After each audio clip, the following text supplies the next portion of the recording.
Hello friends, welcome to my channel.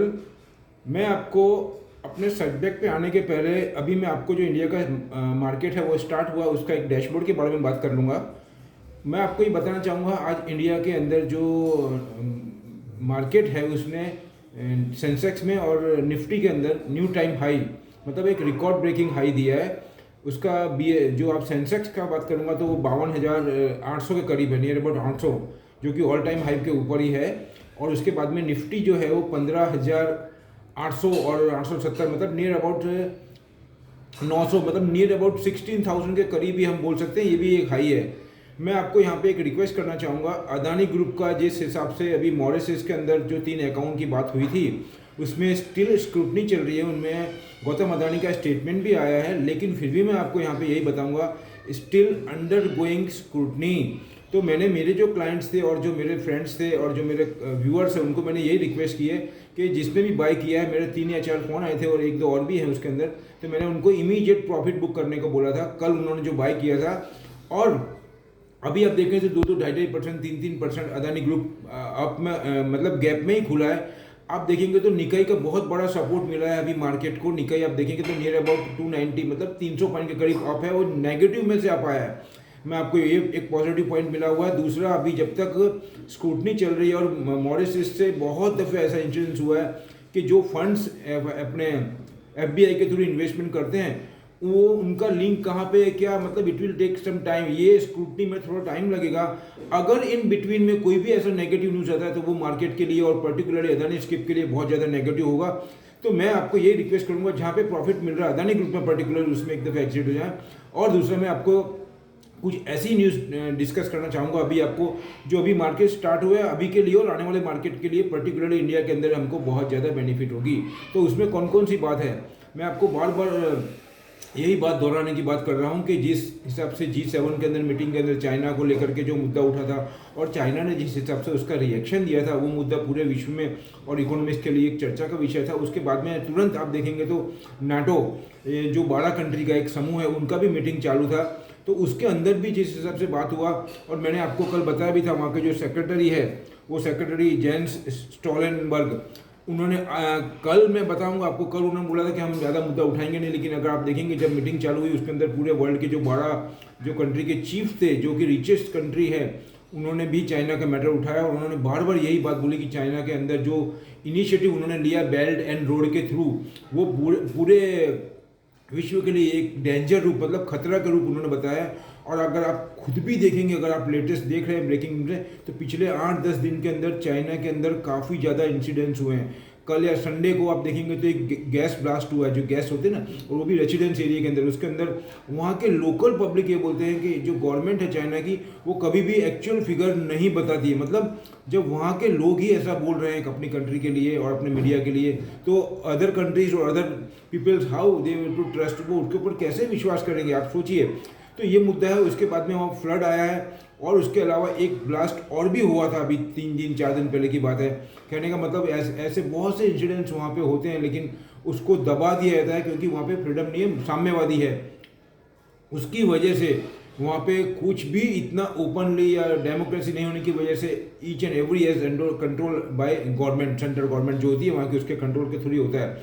तो मैं आपको यही बताना चाहूँगा, चाइना के अंदर अभी जिस हिसाब से माहौल है वो डेवलप है, सब कुछ है, डेवलपमेंट कर रहा है, वहाँ का सब कुछ ग्रोथ है, लेकिन बहुत से कारण ऐसे हैं जिसमें अभी थोड़ा टाइम तक हमको दूर रहना चाहिए और उससे हमको क्या न्यूज़ मिल रहा है और उसके क्या बेनिफिट्स दूसरी कंट्री को मिल सकते हैं, उस पर ज़्यादा फोकस करना चाहिए, मैं आपको ये बताऊँगा।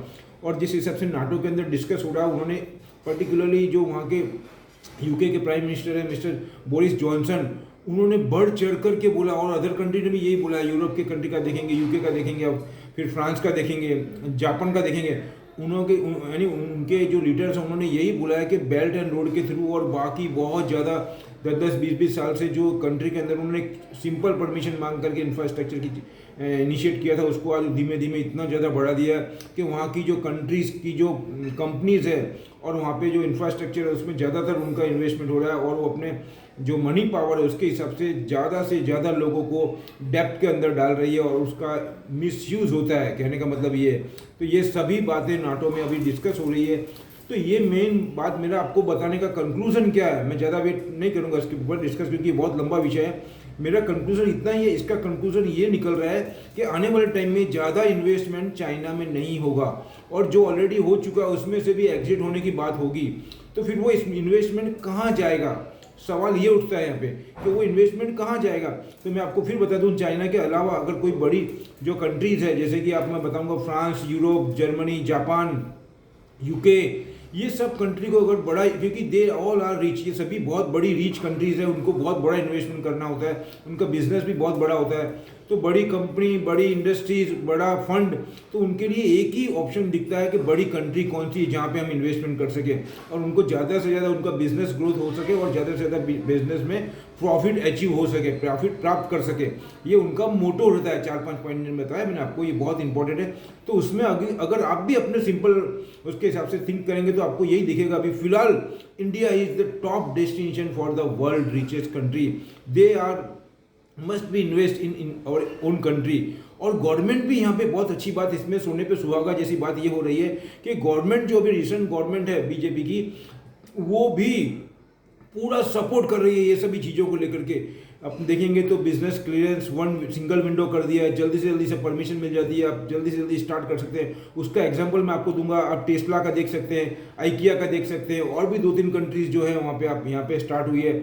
और बिजनेस के अंदर आप देखेंगे तो काफ़ी ज़्यादा मूवमेंट हो रहा है। और एग्रीकल्चर में भी नॉर्मल का जो इंडिकेशन मिला है हमको, वो सभी पॉइंट को अगर हम कंक्लूड करके एक पिक्चर बनाते हैं तो वो हमको एक ही दिशा बताता है, ग्रोथ का। मैं क्या बोलता हूँ, ग्रोथ पिक्चर हमको विजुअलाइज हो रहा है। उसको देखते हुए हमको अच्छी स्क्रिप्ट में अगर इन्वेस्टमेंट करेंगे तो we will get more and more benefit, particularly for Indian country. और मैं आपको यहाँ पे कुछ और भी बात ऐड करना चाहूँगा, अभी मार्केट में क्या क्या बाय करना चाहिए, क्योंकि मैंने वीडियो बनाया है आपको, मैंने ऐसा फ्यूचर के लिए और टुडे के लिए बताया, लेकिन मैंने आपको स्क्रिप्ट और सेक्टर बताया नहीं है। मैं आपको फिर बताना चाहूँगा, नाटो के अंदर कार्बन एमिशन को लेकर के, ग्रीन हाउस गैसेस को लेकर के, और नाटो वैसे भी आपको मालूम है, मैंने बता चुका हूँ कि वो डिफेंस का फोकस ज़्यादा होता है। तो डिफेंस में जो एक्टिविटीज़ है चाइना को, उसको सप्रेस करने का मैटर है। और दूसरा, डिफेंस के अंदर कार्बन एमिशन बहुत ज़्यादा हो रहा है, क्योंकि पूरे विश्व में इंडिया के साथ में चाइना ने जो बिहेव किया पिछले 6-8 महीने के अंदर, पूरे विश्व के साथ में किया। उसके बाद में आप देखेंगे ताइवान के साथ में, हांगकांग के साथ में जो बिहेव कर रहा है, और जो अपने साउथ और ईस्ट चाइना सी के अंदर जो उनकी एक्टिविटीज़ है, ट्रेनिंग की बोलो या misbehave in the other countries border side में, वो सबको देखते हुए दूसरी कंट्री को भी बहुत ट्रेनिंग करनी पड़ती है एक्टिविटीज़ के अंदर। उसके अंदर कार्बन एमिशन बहुत ज़्यादा जनरेट होता है, और इट विल बी ह्यूमन, बोलना चाहिए उसके लिए, ह्यूमन टेंडेंसी के लिए बहुत नेगेटिव पॉइंट है। तो ह्यूमैनिटी को लेकर के कभी भी चाइना पॉजिटिव नहीं रहा है। तो ये सब बात को लेकर के बहुत चर्चा हो रही नाटो में। उसको देखते हुए मुझे अभी यही लगता है कि इसके अंदर अगर डिफेंस में भी कार्बन एमिशन का मैटर आ रहा है, और उसमें डेडलाइन भी दे दी है 2050 की, तो उसके मद्देनजर हमको इंडिया को इस टाइम पे बहुत ज़्यादा बेनिफिट होने वाला है। उसमें कौन कौन से सेक्टर में बताना चाहूँगा आपको। उसके अंदर सबसे पहले मैं आपको बताऊँगा, बार बार यही बोलता हूँ मैं, कार्बन एमिशन और ग्रीन हाउस गैसेस को जो कर्व करती है, उसमें 2-3 कंपनी का नाम बताऊँगा आपको। सबसे पहले बताऊँगा सीमेंस, उसके बाद में अपने ट्यूब इन्वेस्टमेंट, उसके बाद में गैसेस की कंपनी जैसे आईजीएल हो गया, आपके इंद्रप्रस्थ गैस हो गया, अदानी गैस हो गया, और इसके अलावा गेल हो गया। ये कंपनी बहुत पॉजिटिव हो जाती है आने वाले टाइम के लिए भी, आज की तारीख में भी। लेकिन हमको हॉरिजॉन्टल थोड़ा लंबा बना के रखना है, और प्रॉफिट जल्दी मिलता है तो एग्जिट हो जाना है, ये पॉलिसी ध्यान में रखनी है। उसके बाद में मैं आपको बोलूँगा इंफ्रास्ट्रक्चर। अगर बाहर की कंट्री इतना ज़्यादा इन्वेस्टमेंट करेगी यहाँ पे, तो हमारी कंट्री मतलब इंडिया को भी अपना इंफ्रास्ट्रक्चर के अंदर बूस्टअप करना पड़ेगा। उसमें सबसे पहला नाम आएगा रेलवे का। रेलवे में हमको बहुत ज़्यादा मॉडिफिकेशन करना है, काम चालू है रेलवे में, आपको ये बताऊँ, लेकिन उसमें और गति पकड़ानी पड़ेगी। तो रेलवे की जो स्किप है, जैसे कि राइट्स हो गई, आईआरसीटी हो गई, और उसके अलावा इंफ्रास्ट्रक्चर उसके अंदर जो आ गया, ब्रिजेस रेलवे के आ गए, ट्रैक हो गए। तो अगर मैं ट्रैक की बात करूँगा तो उसके अंदर सबसे पहले सेल आएगा, जेएसडब्ल्यू स्टील आएगा, टाटा स्टील आएगा, ये सब कंपनी हमको ध्यान में रखनी है। और अगर इलेक्ट्रिफिकेशन में और टेक्नोलॉजी के अंदर बताने जाऊँगा तो उसको siemens is the best for the each and everywhere, ये बताऊँगा आपको। दूसरे बताना चाहूँगा बॉस कंपनी, जो बाहर की कंपनी है, वो बहुत सारे क्षेत्र में बॉस जब भी नीचे मिले, आप 1, 2, 3 जैसी आपकी कैपेसिटी है वो आप बाय कर सकते हो। उसमें 500, 700, 1000 रुपये का जंप ईजीली मिलता है, मैं आपको बताऊँ। और यहाँ से भी राइज के चांसेस बहुत ज़्यादा है इंडिया को पॉइंट ऑफ व्यू से। तो ये सब मैं आपको बताना चाह रहा हूँ, ये बहुत ही पॉजिटिव पॉइंट है आपके लिए, तो ध्यान में रखिएगा। और भी बहुत कुछ बोलने को, लेकिन फिर वीडियो लंबा हो जाएगा, तो मैं अभी फिलहाल इतना ही रखना चाहूँगा आपको। ये मैटर आप ध्यान में रखिए, और आपको कैसा लग रहा है उसके कमेंट मेरे को भेजिए। और यहाँ पे इतनी डिटेल आपको डिलीवर करने के बाद में, माय डियर, मैं आपको फिर बोलूँगा, सब्सक्राइब तो बनता है, मैं आपको यही बताना चाहता हूँ, सब्सक्राइब तो बन रहा है यहाँ पे, तो अगर आप मेरी वीडियो अच्छी लग रही है तो आप देखिए उसको। मैंने ज़्यादातर ये देखा है, मेरा जो जो अपने YouTube स्टूडियो में चेक करता हूँ रेगुलरली हर दूसरे तीसरे दिन, तो उसके अंदर मुझे ये दिख रहा है कि 49% या 42% से 49% जो है वो सब्सक्राइब कर रहे हैं, और लगभग 45% लोग ऐसे हैं जो वीडियो देख रहे हैं लेकिन सब्सक्राइब करना रह जा रहा है उनके किसी कारण से।